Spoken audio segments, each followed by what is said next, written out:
बिहार में सियासी घमासान जोरों पर है और इसी मसले पर बातचीत करने के लिए हमारे साथ मौजूद हैं बीजेपी के वरिष्ठ नेता और सांसद जनार्दन सिंह सिग्रीवाल जी। बिहार की अगर बात करें सर, सबसे पहले तो शुरुआत संसद से एसआईआर को लेकर जिस तरीके से लगातार विरोध प्रदर्शन हो रहा है, आप क्या कहेंगे? देखिए, यह गलत है और विपक्ष की गलत मानसिकता है। आप सदन में आते हैं और सदन के काम को बाधा डालने का काम करते हैं। यह कतई न राष्ट्र हित में है, न क्षेत्र हित में है, न विकास हित में है, न लोकसभा के हित में है। यह कभी नहीं होना चाहिए। आप सदन में आते हैं तो सकारात्मक बात करिए। जो क्वेश्चन आते हैं, क्वेश्चन का आप आंसर लीजिए, फिर पूरक प्रश्न पूछिए सरकार से। लेकिन सरकार चर्चा चाहती है, आप चर्चा भी नहीं चाहते, चर्चा से भी भाग रहे हैं। हमें लगता है कि पता ना उनने विपक्ष के मानसिकता में क्या है, उनके मन में क्या है। लेकिन सदन न चलने देना, इसको पूरा देश देखती है और देश के लोग समय पर उसका हिसाब किताब भी लेते रहे और आगे भी लेंगे विपक्ष से कि आप क्यों नहीं सदन चलने दिया। आपको सदन चलाने के लिए, सदन चले इसके लिए क्षेत्र की जनता चुन चुन कर भेजी है ना कि आप वहाँ के समस्याओं का निदान करिए, समस्या के बारे में चिंता करिए। लेकिन आप वह न कर करके नहीं चलने दे रहे हैं। मुद्दा कुछ नहीं है, मुद्दा चुनाव आयोग का है। चुनाव आयोग हमेशा समय समय पर मतदाता पुनरीक्षण का काम करते रहा है। यह हमेशा, कोई आज नहीं हो रहा। और अभी जो हो रहा है उसमें कितना सरल है, कितना सटीक है। 2003 के को एक आधार बनाया है कि 2003 में जो आप स्वयं मतदाता हों, आपके माता पिता मतदाता हों, आपके दादा दादी मतदाता हों, आपके पूर्वज मतदाता अगर हैं 2003 में, तो उसको सिर्फ लगा करके आप कहीं रहते हों, देश के किसी कोने में रहते हों, आप सिर्फ ऑनलाइन कर दीजिए, आप मतदाता बन जाएंगे। और आज सीधे आधार पर बिहार में 98% से ज्यादा लोग बन गए, इनरोल हो गए। अब माइनर कुछ लोग रह गए हैं जिनका होना चाहिए। मैं तो कभी कभी आप सबके माध्यम से और ऐसे भी हम सब पूछना चाहते हैं विपक्ष के लोगों से, क्या क्या आप क्या चाहते हैं? आप क्या चाहते हैं कि सभी जो मृत लोगों का नाम एनरोल में उन लोग मतदाता रहें? क्या आप यह चाहते हैं कि जो दूसरे जगह शिफ्ट कर गए वो मतदाता रहें? क्या आप यह चाहते हैं कि जो लगभग 7-8 लाख के लगभग बीच में जिनके 2 जगह पर मतदाता सूची में वो लोग मतदाता रहें? आपकी मानसिकता क्या? आप क्या चाहते हैं कि बांग्लादेशी मतदाता आकर बन जाए, घुसपैठिया मतदाता बन जाए? आपको बिहार के जो ओरिजिनल मतदाता उस पर कोई भरोसा नहीं है? आपको उस पर तो भरोसा करो भैया। लेकिन भरोसा इनके उठ गए हैं और यही कारण है कि इनके पैर तले जमीन खिसक गया है वहां बिहार में। वहां महागठबंधन नाम के साथ वहां कोई नहीं है, क्योंकि उन लोगों को याद है वहां की किस तरीका से जब इनको मौका मिला था तो कैसे जंगल राज वहां अपना परचम लहराने की बात छोड़ दी, कैसे जंगल राज वो बिहार को ग्रासित कर लिया था। वह बिहार के विकास को किस तरीका से बरसों बरसों पीछे ठेलने का लोग काम किया, वहां समस्याएं अनंत खड़ा करने का काम किया। और इसलिए बिहार के लोग भी मन मानसिक पहले ही से बनाकर खड़े हैं कि मोदी है तो मुमकिन है। मोदी के साथ चलने वाली ही सरकार चाहिए, एनडीए की सरकार चाहिए, जिसका नेतृत्व आज बिहार के मुख्यमंत्री नीतीश कुमार जी कर रहे हैं। उनके नेतृत्व में बिहार में फिर से चुनाव और फिर से 2025 में 225 सीट लेकर के फिर एनडीए की सरकार। क्योंकि देखा जाए, अगर संसद की बात करें तो संसद के मॉनसून सत्र का चौथा दिन भी हंगामे की भेंट चढ़ गया और देखा जाए तो विपक्ष जो है लगातार इस बात पर अड़ा हुआ है कि उसे एसआईआर पर चर्चा चाहिए।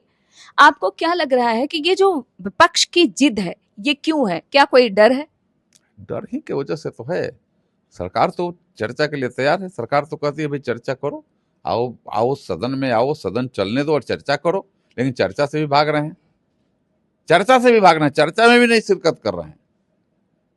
जब भी वहां बिजनेस एडवाइजरी कमेटी के बैठक में वो कह देते हैं कि हाँ, और फिर सदन में जाते हैं तो ना ना हो, कब कब क्या किधर पलटी मारेंगे इनका पता भी नहीं रहता है। हमें लगता है कि यह पूरे के पूरे यह राष्ट्र हित में नहीं है, राष्ट्र के बियॉन्ड है। और एक जो स्वयं में स्वतंत्र संस्था इलेक्शन कमीशन है, उस पर भी प्रश्न उठाना, उनके भी कर्तव्यों और कार्यों पर कहीं ना कहीं कोई बाधा डालना और यह उनको प्रश्न के कटघरे में खड़े करने का प्रयास करना, यह कतई अच्छा नहीं है।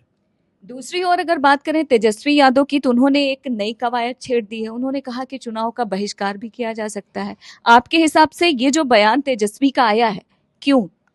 नासमझ बयान है, यह समझदारी के परे बयान है। कौन कहता है कि आप नॉमिनेशन करिए? कोई आकर आरती उतारेंगे कहा कि आप चलिए नॉमिनेशन कर दें? आपकी मर्जी, आप मत लड़ो चुनाव। आपकी पार्टी कहेगा हम नहीं लड़ेंगे चुनाव, मत लड़ो। इसमें कहाँ कोई कहने जा रहा है कि आप लड़ो।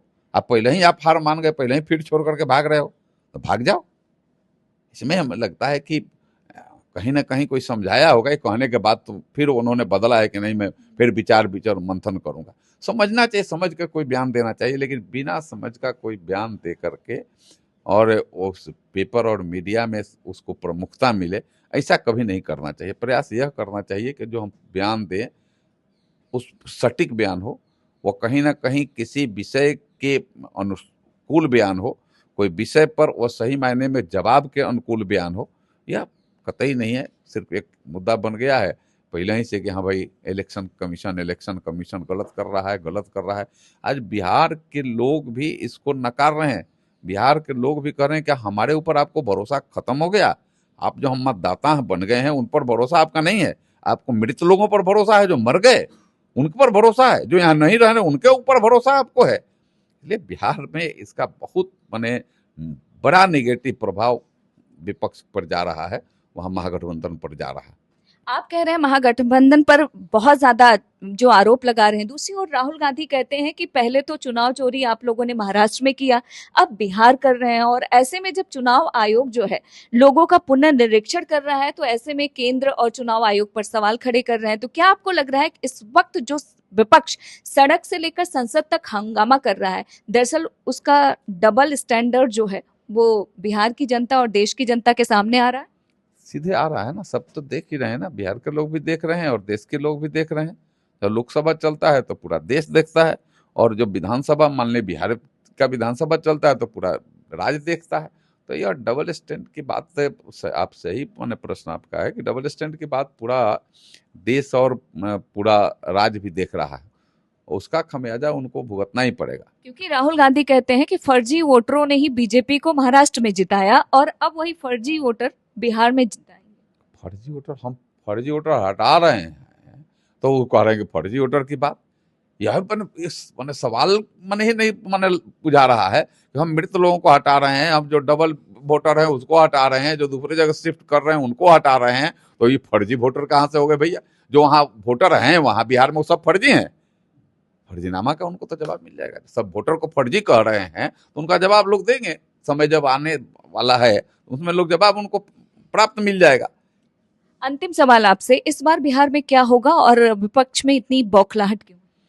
विपक्ष के पैर तले जो जमीन था चुनाव का वह खिसक चुका है, उनके पास कोई मुद्दा नहीं है, और लोग उनके कारनामे को लग याद करने लगे हैं कि कैसे जब सत्ता में थे, इनके पिताजी माताजी जब सत्ता में थी तो कैसे जंगल राज था, कैसे भयंकर स्थिति थी, न बिजली था, न पानी था, न सड़क था तो वहाँ धंधा हत्या लूट बलात्कार और अपहरण का धंधा था, विकास नाम की कहीं कोई चीज नहीं थी, जातीय उन्माद में पूरा राज्य जल रहा था, राज्य बरसों बरसों पीछे ढकेल दिया गया, एक परिवार को लेकर के एक परिवार खाली बना रहे इसके लिए तमाम घोटालाएं वहां हुई।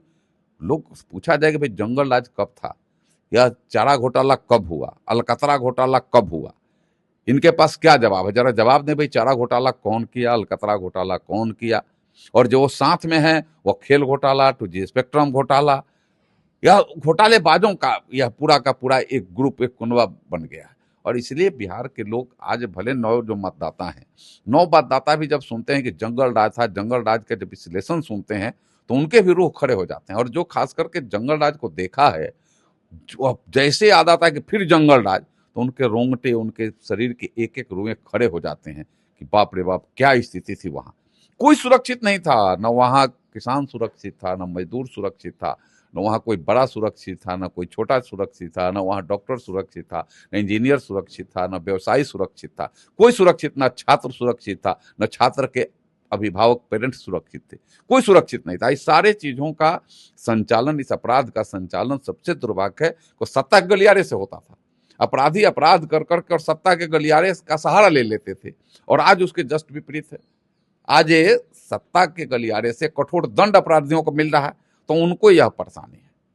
और वैसे ही लोग जो आपराधिक किस्म के लोग हैं, जो अपराध को माने अपना बिजनेस मान करके चलने वाले लोग हैं, उनको तो परेशानी है, बेचैनी है।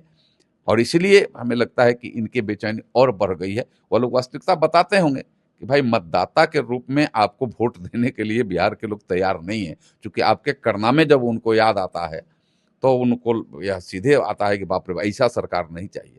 सबको मोदी पर भरोसा है, सबको है कि मोदी है तबे मुमकिन है, मोदी हैं तबे बिहार विकसित बिहार होगा, मोदी हैं तबे बिहार की सड़कें चकचक हो रही है, बिजली मिल रहा है, पानी मिल रहा है, सारी व्यवस्थाएं मिल रही है। जो हवाई जहाज से यात्रा करने वाले लोग हैं, आज उनको सफ़र का अलग से लाभ मिल रहा है। यह तमाम चीज़ें, तमाम सुविधाएं वहाँ लोगों को मिल रहा है। किसान है तो किसान सम्मान निधि मिल रहा है। अगर आयुष्मान भारत का है तो 4 करोड़ से ज़्यादा लोगों का आयुष्मान भारत का कार्ड वहाँ बिहार में लोगों को बन चुका है। वहाँ गरीब कल्याण योजना के माध्यम से करोड़ों लोगों को फ्री में अन्न मिल रहा है। या जो आयुष्मान भारत के माध्यम से उनको इलाज का है, जो उज्ज्वला योजना के माध्यम से उनको फ्री में गैस का कनेक्शन मिला है। यह तमाम सुविधाएं आज वहाँ, पेंशन 400 से बढ़कर 1100 रुपया वहाँ जो है, वह लक्ष्मीबाई पेंशन हो, वृद्धजन पेंशन हो, दिव्यांग पेंशन हो, या पेंशन बढ़ गया है। 125 यूनिट फ्री में वहाँ के लोगों को बिजली मिलना शुरू हो गया, जिसमें करोड़ों परिवार आते हैं। 1,67,68,00,000 का तो एक आंकड़ा आया है, इससे ज्यादा मन उतने परिवार आते हैं। तो इसलिए इनकी बेचैनी है कि भाई हम तो कुछ किए नहीं, हमको मौका मिला तो हम घोटाला किए, और इनको मौका मिला तो बिहार का कल्याण किए, तो लोग तो दोनों में तुलना करेंगे ना। धन्यवाद हमसे बातचीत करने के लिए। दिल्ली से इंडिया पोस्ट न्यूज के लिए ममता चतुर्वेदी।